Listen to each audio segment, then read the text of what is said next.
Okay. Is that, are we facing this way or? No, we're gonna be sitting here, facing this way. Yep. We're almost there, I think. Hey, no worries. Bro, what? All right, hold on. What band is not fashionably late? No, right now. Like, Can you put that? like have you ever seen a band that isn't fashionably late? Actually, this is probably really good compared to a lot of other bands. I was gonna say there's a lot of bands that are not fashionably late, they're just late. That's facts. Yeah. Are you kidding? There are bands that don't even show. Like, Michael, come. Actually, you know what? Nah. Yeah. This is gonna be about good. Yeah. Are we good? Everything's visible. Is my phone screen? Yeah. Okay. Everybody, put a thumbs up. Can you see us all? Yep, I can see everybody. Wonderful. Awesome. I think we got it. I think everything's running as it should be on my side for a change. Hey, that's a good day to me.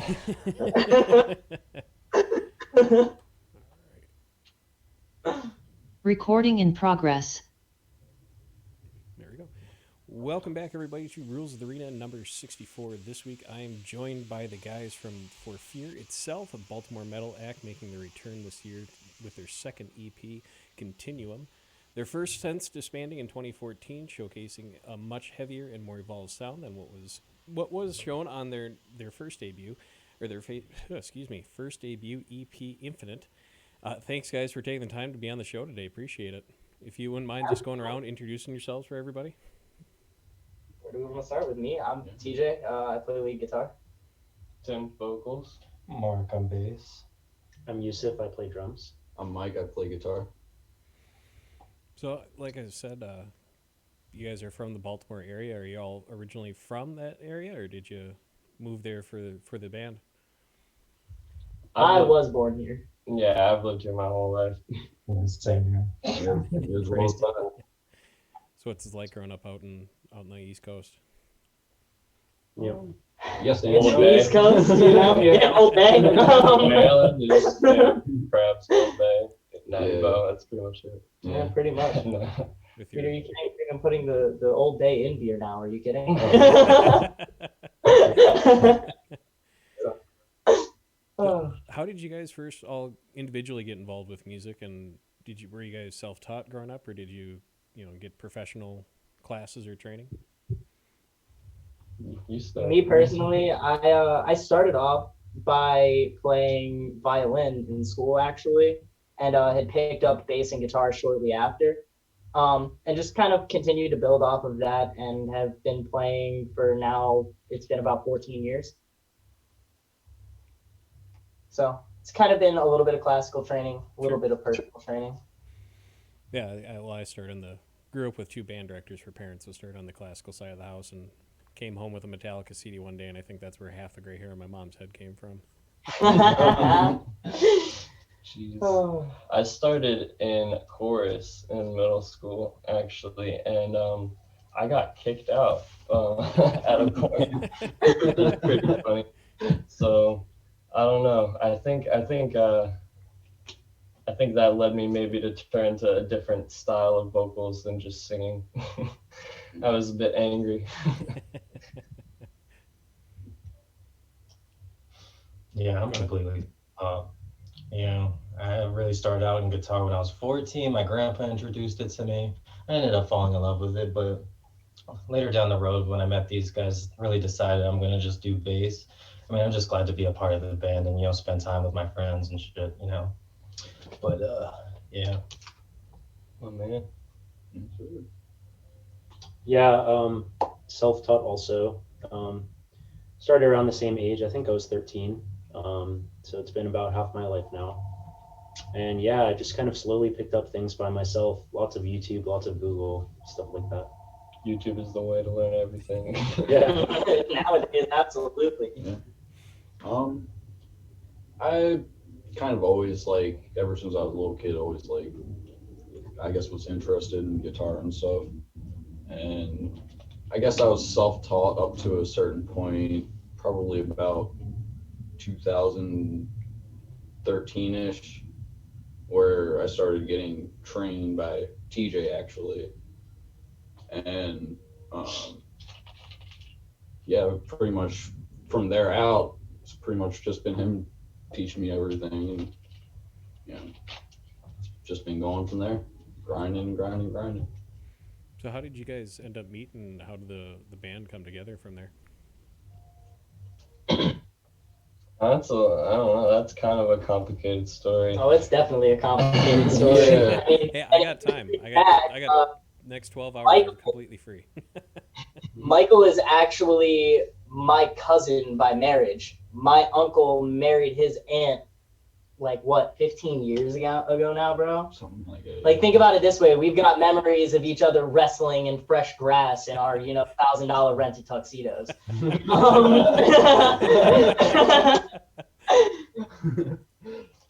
Yeah, that was a thing.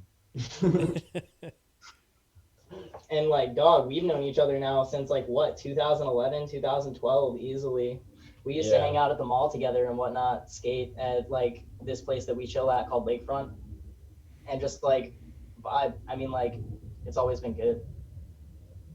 Yeah. And I mean, so this version of the band is actually like different from how it started when we released the first EP. Like we had essentially a whole different lineup as except for me. Um, so and this just kind of fell together once I got TJ and then Mike and then Mark and Yusuf came last. So, but we're doing that's kind of part of why the sound is very different, but also just a big change in just my personal interests, and the time gap. That EP came out in 2012, so it's been a long time. And it's definitely we had to do something very different, I think, to catch people's attention. So Yeah, but I started listening to you guys. Well, after that, Brandon started the heavy music vault group, Oh and yeah. that's how me and Tim got in touch with each other and started listening to the old stuff. And I noticed one of the descriptions it talks about your influences back then were asking Alexandria and a lot of the bands of that time heard, and I oh could yeah. definitely hear that in the sound. And a little bit of a flashback for me. The first time I really got into the style was or about 2009, 2010 with the Stand Up and Scream album, and next thing I know, I'm at Oh, Warp Tour. oh, you're talking. Dude, felt that one. That was one of the first albums that caught my attention heavily in metalcore. Yeah. Yeah, that was the gateway album for me. Yeah, I think it Oh was for yeah. a lot of us. Oh yeah. Brandon and I were actually just talking about like jamming that when we hang out. I was like, I'm totally down. I haven't heard it in years, but it's time to bring it back. Rapcore 2022. Let's go. The old Pop Goes Punk albums too. Oh, Yeah, dude, legendary. it just there's like what is it? Ghost Killer Entertainment made like a newer version of like a punk goes pop sort of thing with like the Bunny the Bears on it. I know they did a cover of Blinding Lights. It's actually pretty cool. So I don't know. It's cool to see people still doing that kind of stuff that got us into the scene. I'll have to go check that out. But before you were active 2010 to 2014, you did that EP in 2012, and you're signed with Swing with Sharks Records. Doing shows at the time, why did the band part ways back then? Why the 6-7 year hiatus, or 5-6 years? Um, Excuse me. so the original lineup, pretty much everyone went to college except for me. Um, so it was kind of just for a while I was trying to keep it going, and then it kind of fell off around 2014. At the end of 2014, my mom passed away, so that was really hard. Just But had to put everything in the back seat for a little while. yeah, essentially. So how's it feel now getting back together and putting out your first EP? And I imagine so you guys got together during COVID or right before, and then started working on music then. Funny enough, actually, Tim and I had been in talks about really trying to get on the ball with making things happen for a while, and like it just took, I guess, a certain push, and like obviously that push came, you know. So, so what's the process like for you guys, or Tim especially? What was the process like for you, 6 years ago versus now, and working with a label, or versus pulling your buddies in like, hey, I want to start this band up, and were you trying to pull teeth, or was it pretty simple? Um, I mean, the label that we were on never really made any difference in anything because they kind of just did distribution. They were very helpful, but they weren't like, you know, any sort of involved with anything. They actually, so the story with that is the owner is the ex drummer of the Browning, and back in the day, my mom booked shows, and she had booked a show with them on it, and they came to stay at our house after the show. And I was showing one of the members our EP before it came out, and he decided that he wanted to toss us on there for distribution. Sure. So, and we got a really good setup, if I remember correctly. Like our cup is like the majority rather than the minority, like it typically is with any record deal. Um, and yeah, it was just helpful, you know. But now it's a totally different process from then because back then our original guitarist Grant was the main writer, and now it's TJ. But he also had like the main vision then, which was the like Asking Alexandria, like crabcore sort of stuff. Um, and now, kind of since like I was the one that brought everything back, it turned into my vision somehow, which was, I guess, what you're hearing on, our most recent single, that sort of stuff. There's not like the the only sort of like blast beat part I'd say is in that song. I think people might have gotten the wrong idea about that because we don't really do a lot of that. But other than that, a lot of that same sort of just like, you know, uh, eerie sound and stuff. Very, Yeah, very raw, creepy. like eerie, creepy. That's the goal. Emphasis on the fear, right? Yeah. How we've been saying it is like trying to think about it from the aspect of like a horror movie, you know? Yeah. Yeah, when we first started talking, I went and checked it out, and I was just playing it over my phone speaker. I'm like, holy shit, this is kind of good. And actually got it was probably midnight. I'm like, fuck, I can't find my headphones. I left my headphones in the car, so I went outside, middle of the night, and I'm just sitting in my car blasting this and probably waking up the neighbors and people. What the fuck is going on? But really, really enjoy what you guys are doing so far. But on the production side of the house, are you guys doing that all yourself, or are you working with anybody for that? So actually, the person that did this most recent song was Noah from In Dying Arms. I don't know if you've heard of them, but they're good friends of ours. They're really good. I think you'd enjoy them as well. Um, they're fairly more popular than we are for sure. Oh, yeah, definitely. Yeah, they're sick. Definitely check them out. Do you guys get to have a hand in the mixing process at all? Or... Well, funny enough, actually, we do more a bit on the side of like the recording process, and I actually do like vocal recording and partial engineering for Tim. Yeah. And then we're currently bouncing around on different things, different ideas on like processes with the next stuff that we're working on, which is it's just been a lot of thought, you know. Do you ever find yourself just trying to pull your hair out because you're on one side, you're the musician, you're in the band, and then you got to turn around and dissect your own work? Oh yeah. Absolutely. Oh yeah. Trust me, producing now for 7, 8 years almost, I pick apart everything I hear at this point, and it's horrible. Do you ever just have to stop yourself if you find yourself picking apart your own work too much? I mean, this Oh, set it definitely. down, walk away, come back, and look at it again. Oh yeah, absolutely. And not even just with my work, but even with other people's stuff, like even when it comes to like, recent singles that have been released and things like that by other bands, like I'll have, times where I'll try to pick it apart too much. And like I'll hear things inside of it that I feel as if were misplaced or not as solid as they could be, or certain bits of the mix that I hear that are just like not satisfying to my ears, or and it's Don't talk horrible. about Moorish. Don't talk about Don't do it. No, I'm not doing gonna, it. bro. I'm not gonna do it. I was sick. I liked it. Yeah, I vibe really good. Pig noises all day. Mm. I wish I could do those noises. Yeah. Mark, can you do the pig noises? Oh, we need to get someone in Bama to do it. That's about all I got. That doesn't count. I'll figure it out, bro. I got you.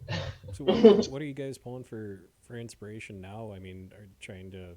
I know a lot of guys will talk about how they don't want to sound too much like another band, but they can't help themselves listening to that. Do you guys find yourself in that same boat, or are you listening to completely different genres? Oh, Honestly, across the board, we all listen to so much different music when it comes down to it. Like, we each have a different flair of inspiration that comes along and that gets thought about in the writing process, especially.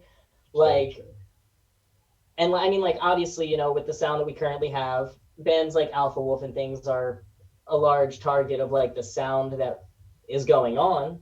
Oh yeah, Alpha Wolf, Victims, Yeah. all that stuff. Those are bands we love. Like, especially me, I'm the one that's like obsessed with this specific sound. Like, I have a playlist that's just like essentially a lot of bands that I think are like similar, at least somewhat, or have like similar dynamics. So yeah, I'm the one that's really obsessed with this like specific niche. And I saw you guys have. I'm gonna butcher his name. Is it Loki from Alpha Wolf? I think it's Locky, Loki. but I've also heard Yeah, it. I've heard it said different ways by the Yeah, band. fucking Because Australian pronunciation. I can dude, get my we way through had this Gaelic, but conversation. We yeah, literally had this conversation like 100,000 times. yeah. 'Cause I was actually doing like I was recording a Spotify like ad. We were doing a little like recording of my voice. It was so funny because it's just like a metal song playing, and then it, like the volume turns down. It's just me talking. It's like, hey, check out our single on March 5th. I felt so weird doing it, but I wanted to say his name, but I didn't want to say it wrong. So I was Oh doing a yeah, little research. that's when we dug through the Instagram Yeah, videos and stuff. Like we're trying to find a video of them saying it so we didn't say it wrong. yeah. I think what Oh. I determined is I think the band calls him Lochi to mess with him, and that it's actually supposed to be Locky, Loki. because other people call him Locky, from what I heard, but I might be wrong, and I'm sorry guys if I So how do you get in touch with Alpha Wolf then? Is that through the great wide internet these days, or? That was actually through this relatively new service called FeaturedX. Like it makes things like super easy to contact people for features. Like you just put in a submission like through the website, and they just kind of get to it within I don't know X amount of time, and they Do you put approve in it. a sample of the song that you're recording at that point and say this is what we have fun with it, or are you putting notes and what you would like to see from someone? I believe it asked me for all the specifics when I submitted it. It was like I had to give the song and then the part and the lyrics for it and everything. Which I mean I had it ready, so it was all good to go. But you know, they I guess they want it all when you make the submission, so I don't waste any time. I'm just curious, how do you guys, especially you Tim on vocals and TJ, how are you guys keeping up on maintenance? Because if a drumstick breaks or a guitar string breaks or drum head, whatever the case may be, that's easily replaceable. But your voice box, if that goes, you're really up a creek right there. Yeah, I mean I've been doing a lot to try and do better for my voice as I'm getting older. Like I quit smoking cigarettes a year ago, just over a year ago. And I've been running, which I initially it just I dread. I really am not a huge fan of it, but I need to get my lungs back into shape and get myself ready to perform again. So it's necessary. And other than that, like I'm trying to make sure I'm doing warm ups more recently, which is something I never really did before, which is probably not good. And I also just learned the term warm down, which is also something I had never even heard of before. But I'm trying to remind myself to do that as well. Just take care of my voice, you know. Yeah, that was a Uh, hard just part for for me to stay consistent with. You know, again, having two parents who are band directors, played low brass most of my life, and 30 minutes of warm ups and then play for an hour, hour and a half, and then you have to do warm downs. Like, God damn it, I just want to go do something, anything else. I'm glad it wasn't just like a made up term. Actually, funny enough, I heard about it from watching a video of Lucky that was like explaining his like process. I was like, warm down. What are you talking about? Where have I been living under a rock? See, I feel you on that one, bro. Because like the band stuff, like I did it all throughout elementary and middle school, and like, oh my. Right. I always felt my middle school band teacher was a little bit too serious for middle school. You feel me? Right. Like, Maybe I wasn't paying enough attention in middle school in chorus because they should have taught me that, right? I don't know.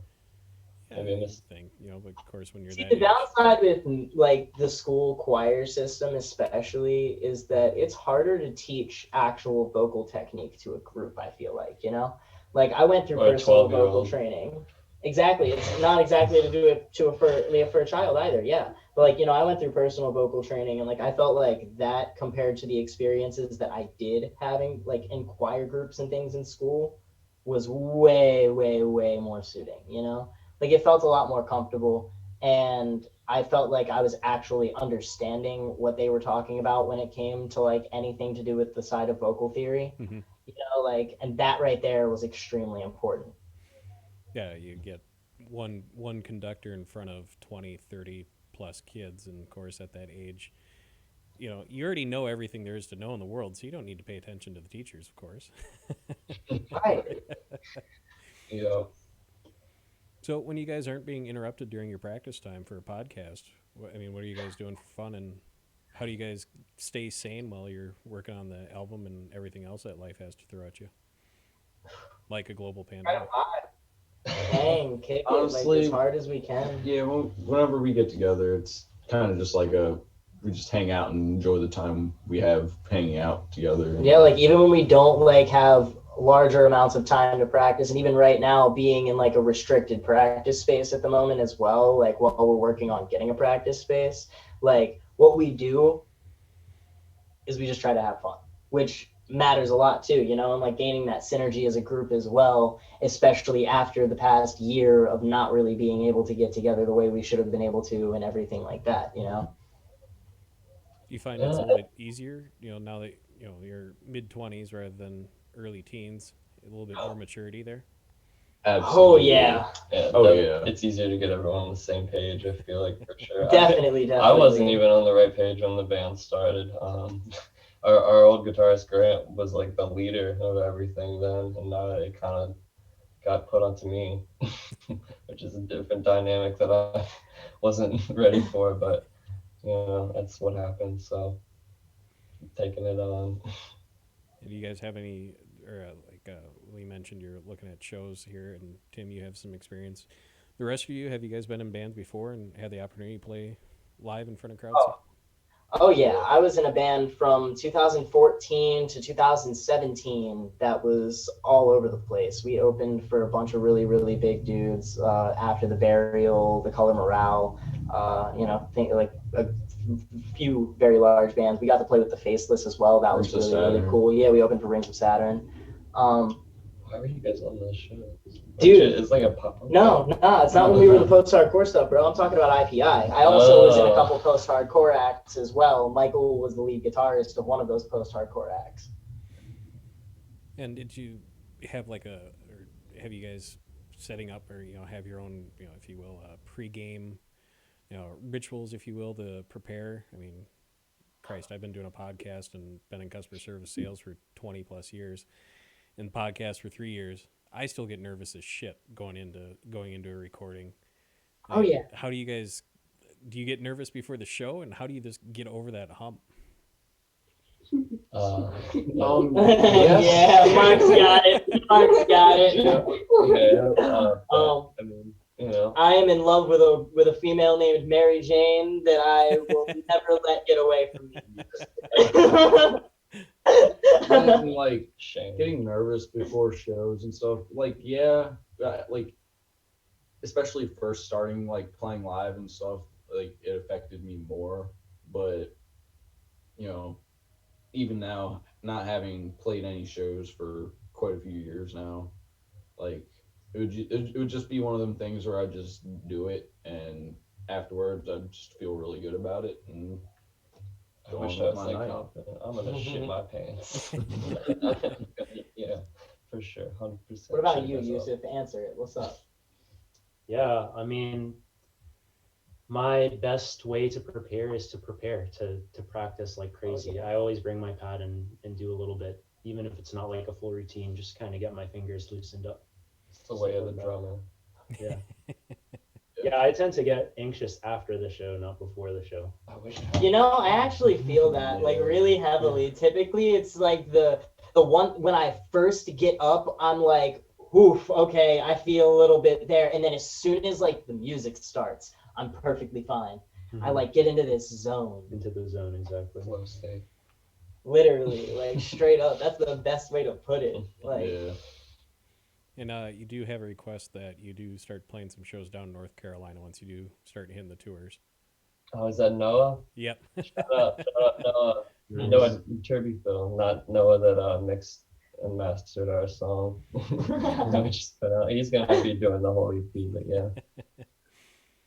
So, I mean, versus then and now, I mean, what went well then, and what were some of the challenges or headaches that you had to work through that you now can see coming? That's a broad question. There's a lot. Gosh, I a lot of it, for at least on my end, is just like marketing stuff that I'm learning that I didn't know anything about, and I don't think anyone in the band really knew about back in the day. I mean, or just didn't exist. I know the little bits, but like he knows 10 times the amount that even I know, and like I'm weird. I got really into studying it, and I'm just listening to like probably like 100 hours of podcasts about just music marketing stuff, and I just have a crazy amount of useless knowledge I've been trying to push on people that want it. See, me, I've been trying to work more into like actually progressing into the feel of this genre, because even though I write all different kinds of music. Being that I've been playing for so long, obviously it's kind of hard to not step into a little bit of everything. I've dipped my feet all the way from the classical and the jazz all the way to straight up death metal. Shell's flute. Like, I actually currently make R&B and rap music as well on top of this. Yeah. Gotta plug it real quick. What's your name? Tragedy Official with a J. Trajedy. But go peep. It's actually good. I will vouch for it. It has a lot of old school vibes to a lot of it too. Yeah. I appreciate you guys.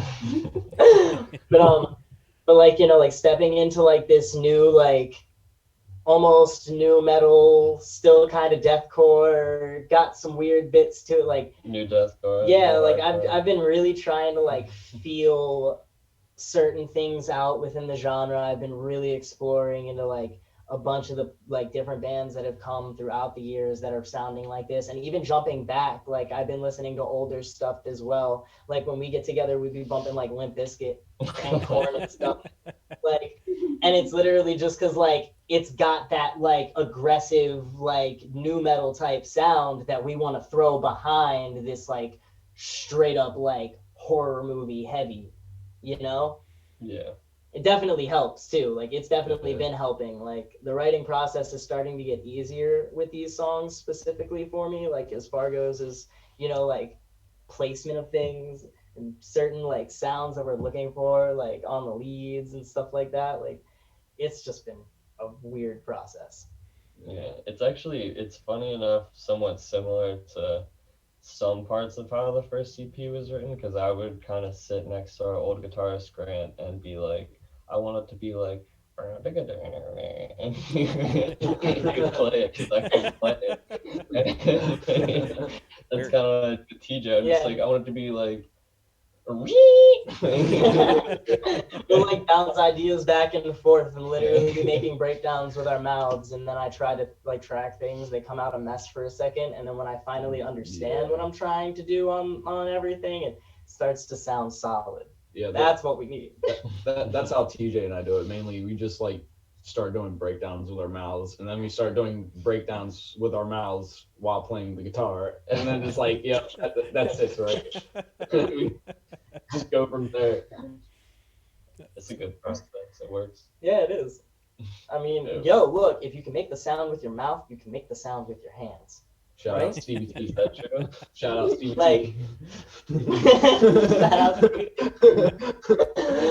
No, like I honestly, like I've come to realize that like in a lot of cases, like if you can understand what the sound is and like where, like how it's happening and everything, you can do it. It's not like, look, instruments aren't impossible. They just take practice. Like, I'm just dumb. I don't know.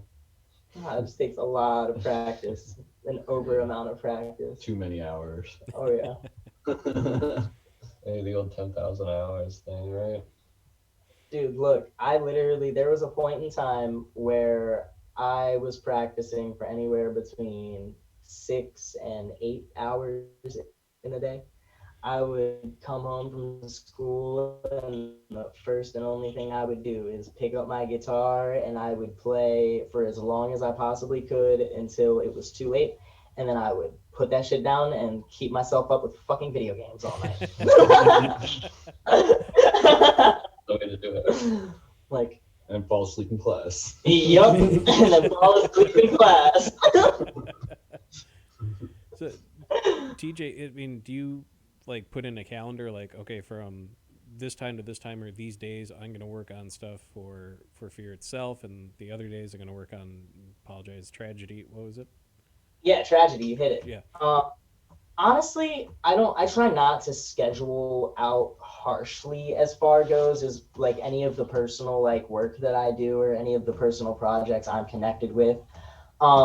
I do try to schedule out time as far goes as working on other projects for people, such as like if people coming to me for beats or people coming to me for mixing mastering services or things like that, like that type of stuff I'll try to schedule out. When it comes to like the inspiration on my side for anything personal for the Tragedy stuff, or even with this stuff, like I usually have to have the mindset there to do it, which I almost always do. So like anytime that I know that I have to get some things done, I'll get them done, and I'll get them done right and fast, but I mean, like the main scheduled time that I have is Tuesdays, and we sometimes link on Wednesdays as well. There are occasions where me and Tim will link on like a Saturday for like random whatever, I kind of just come through whenever after work, usually, So. Yeah, for the rest of you guys, practice time. If you're getting together Tuesdays or occasional Wednesdays, I mean, do you outside of that time, do you schedule like, okay, cool, I need to go work on this riff or that X number of bars or whatever the case may be? Are you scheduling that out, or do you just when you're feeling it, kind of go through that? Kind of happens at practice a lot of Yeah, it happens at practice a lot of the time. You just play something and I'm like, you should record that right now. Literally, like that's how it'll go. Like I'll play like a weird funky thing and Tim will go, bro, that was hard, you should record that right now. And I'll be like, all right, let me change files real quick, gotta go into a new project and start throwing a bunch of things and yeah. I just don't want to lose the good idea. But funny enough, typically when he does that, I end up sitting there and writing a full, 2-3 minutes on song that's actually kind of good. So it's like, okay, that works. And like It's just we're mainly like right now with the next stuff is like we're scratching a lot. We're just running around on things, testing waters, seeing different combinations of different things, and like we have a couple of the songs that we are definitely confident with. Like I'm sure you can agree there, Tim. Like there's at least that one I'm like there's that one that about. we're super confident with. It like think about it this way. It literally sounds like an 80 movie, like an 80s like horror movie, like slasher movie type sound. Like that's the vibe that it gives you the entire time. It's literally just terrifying. Yeah. Yeah, I guess if they had like anything this heavy back then, something like that. Like straight up. We just have sounds like this going through our bound. Pretty much. Big spook. The worst thing that these guys could have done to me is give me a damn pitch shift pedal. I swear to God. The best thing, you mean. That's the only thing I know how to play is just like breakdowns and like panic chords, and I'll sit there and like pitch shift it on his pedal when he's not playing. That's pretty much me. I'm not very good. I can play like a couple of things, but nothing like it's funny. I can play like just stuff on acoustic, but nothing that really would translate to being played in our tune. Yeah. A buddy of mine, he's in a metal band down out of Florida, and they threw a Spanish guitar on one of their albums before. Oh, dude, that's so sick. Dude, Chelsea Grin did it back in like 2007, 2008. Like, that's true. I ain't complaining. Caron went so hard, dude. That song was crazy. And the way that it led in, like, seamless transitions, like, that's the kind of interludes we need, bro. Deathcore albums with Spanish guitar interludes. Yeah, I remember getting the album and listening through it through the first day it came out, and I immediately text him like, "Is that a fucking Spanish guitar?" He goes, "Yeah." I'm like, "How the hell did you get that?" I love it. It's amazing. But to beat a dead horse, I mean, how did you guys fare through last year during the pandemic? And we're finally starting to reach normality once again. I mean, were you taking time to do any new material or work on anything else? Sorry, it was actually perfect because we were still trying to pull this EP together that we're about to put out. Actually, we don't have like a finalized release date yet because we don't have everything back yet. So I don't want to set anything, prematurely. But yeah, we've been working on this EP and we haven't actually all been together. Yusuf actually just joined a few months ago. We just got the whole band together, so we weren't ready to play any shows. So it wasn't really like terrible. It was kind of the perfect time for us to be trying to get things together because it wasn't even an option to play shows anyway. So, but now that it is, we're trying to get things ready to go. Oh, definitely. That's been especially the process of like for like now with even having a restricted practice space. That's why we're still trying to get any kind of practice we can in while we are here and things like that, because even though it's a restricted space, we're still trying to get that groove of really getting these songs as tight as absolutely possible. Like we want to have them as tight as we possibly can, so playing live is as smooth as possible. Exactly. Like complete second nature. Like I want to drill it into us so we don't even have to think about it. That's the plan. So for now going into shows, how do you guys go through the memorization? Because I did marching band in high school and I sucked at memorizing, and Grant, I only needed to know like 4 songs maybe, and that it was usually just parts of. And that was a struggle bus, and that thankfully that's all we did for the entire season. Where you guys have to put out an EP and an album, and then continue with new stuff. Say every year, play those live, plus remember your old stuff. I mean, how are you guys tackling that?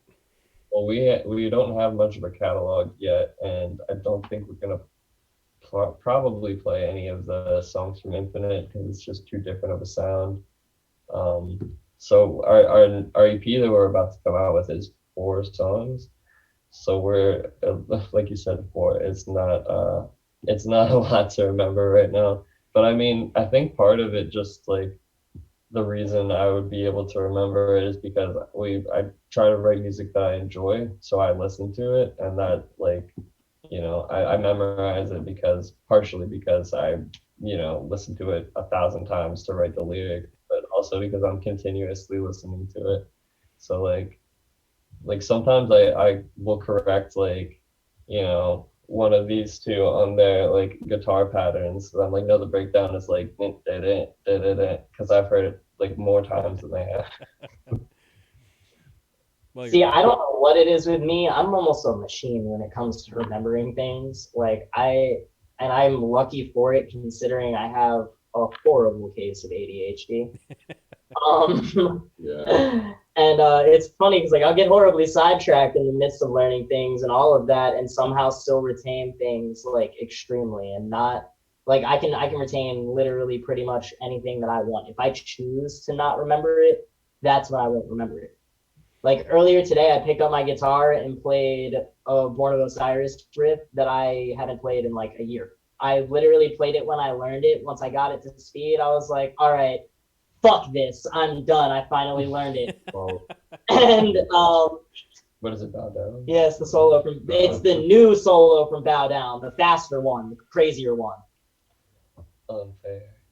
It's not easy, but I remembered it still, and it's been like a year since I've even played it. I feel like the reason why is probably because I drilled that shit a into lot myself. a lot of it comes down to muscle memory and kind of just remembering like certain tones and stuff within, your subconscious and stuff, being able to just vibe with it within yourself and just be able to just do it at the end of it, really.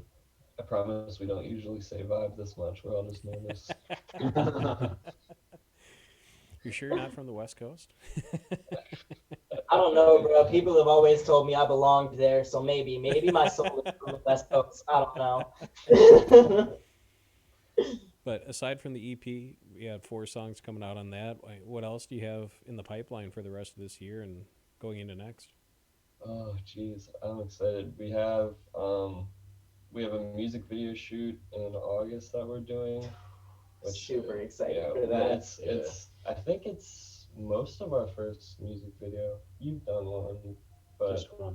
yeah, I I've think the done a rest couple of us- smaller videos as far as like my solo things. Oh, like, that's true. Yeah, but like a full like yeah, production. like as far as like a Yeah. full production Yeah, band. we're music doing video we're like doing a this. shoot with Eric DeCarlo from Square Up Studios that does literally everybody, including Fit for an Autopsy. Yeah.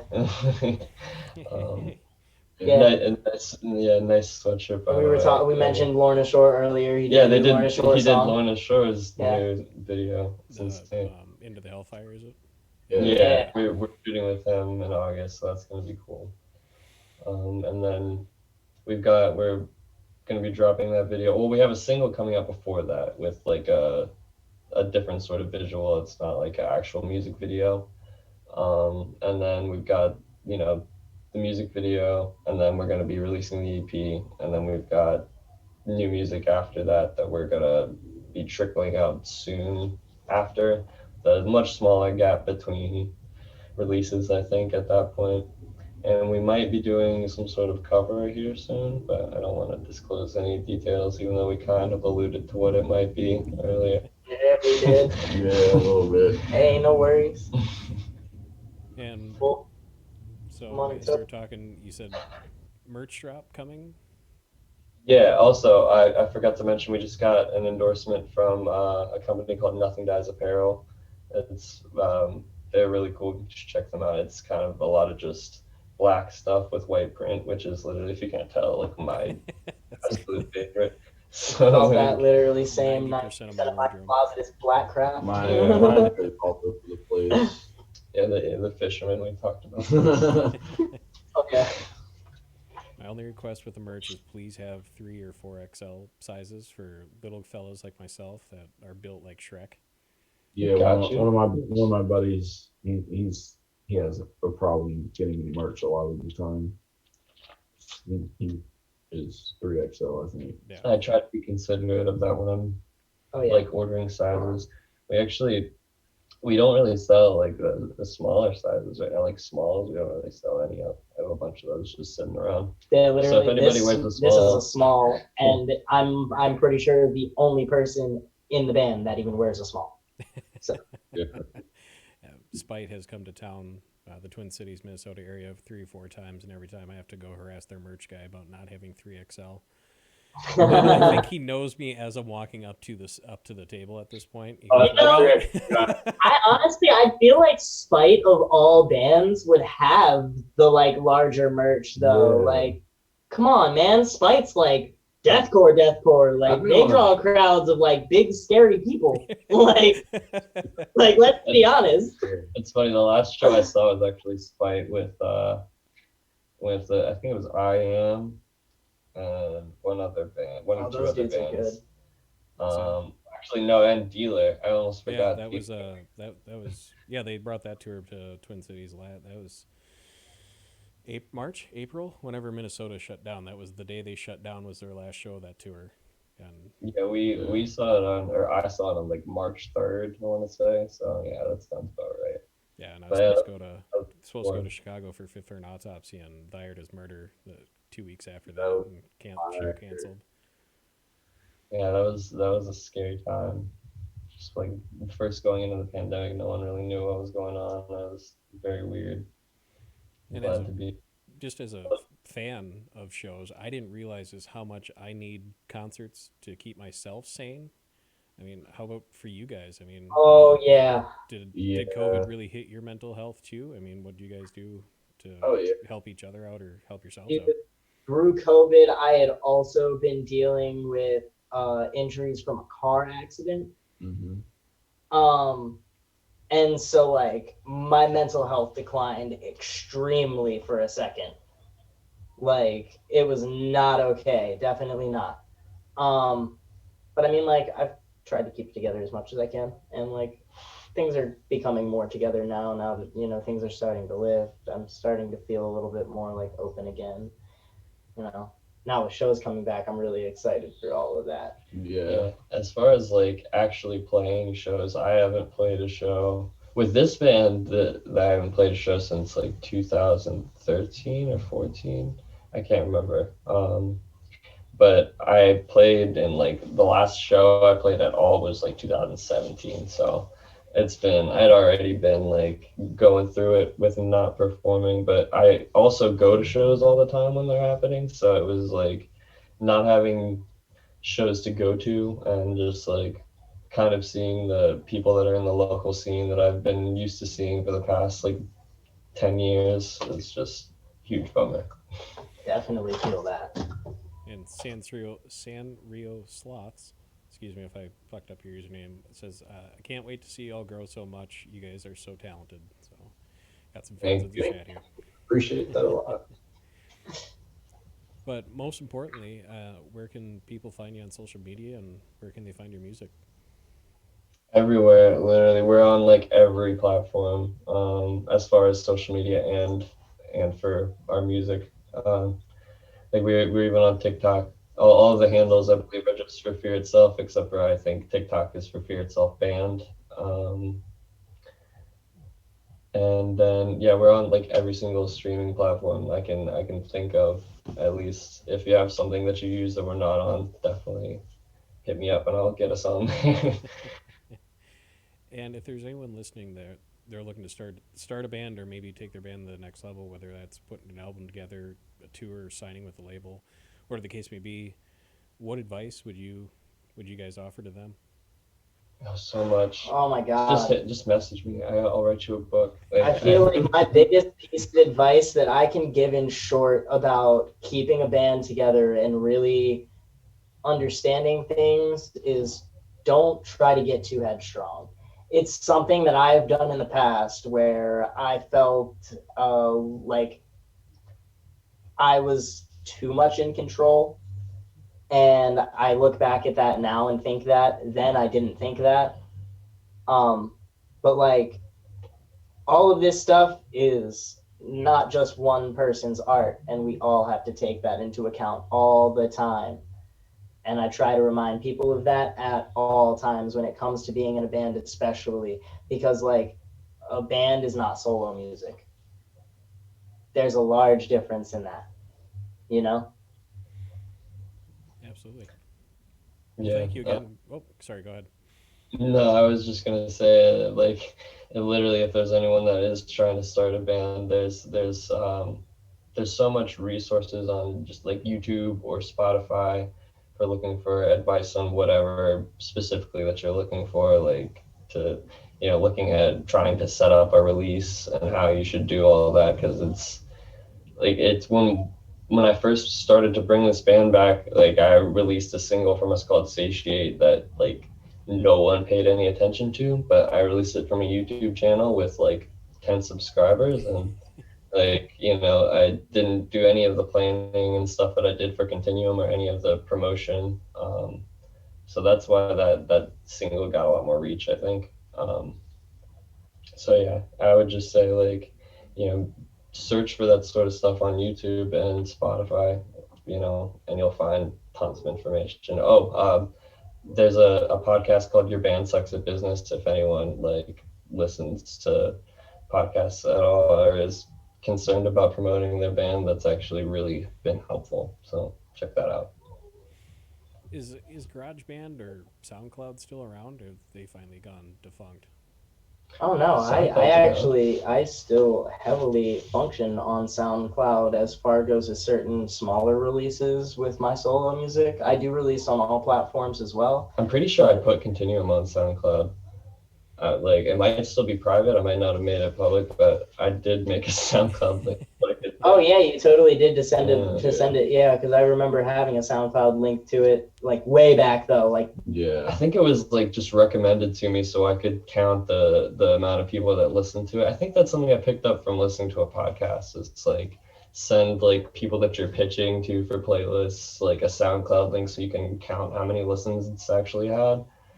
So I don't know. that's something I liked about this site that I used to use that sadly shut down called instaodd.io. Yeah. And they literally would show me the amount of views that were on the song. And funny enough, other people could find the things that I did upload there, like just through the search bar, but it wasn't through a dedicated account. It was like basically just a cloud-based upload type site. And yeah, like dude, there were songs on there that I had uploaded like just to send to people, like to show people stuff, and then next thing I know, I look at the song and it's got like hundreds of plays because the people that I sent the link to ended up sending it to a bunch of other people. And like there were people listening to it off of this Insta audio site and not platforms. As long as they're listening to it. Right? Yeah, like hey, we're getting plays, right? Yeah, do you ever find yourself just driving yourself a little nuts looking at the numbers? Because I had that bad habit. That's me. I check the Spotify for artists religiously, like when I wake up. It's like it's bad. So I keep track of my solo music on all platforms like that as well, and so I feel Tim on a whole spiritual level. Like, I try not to pay attention to that stuff too much because like that's something that would drive me nuts. Like I would not. Right. I wouldn't be able to function amongst people, I don't think.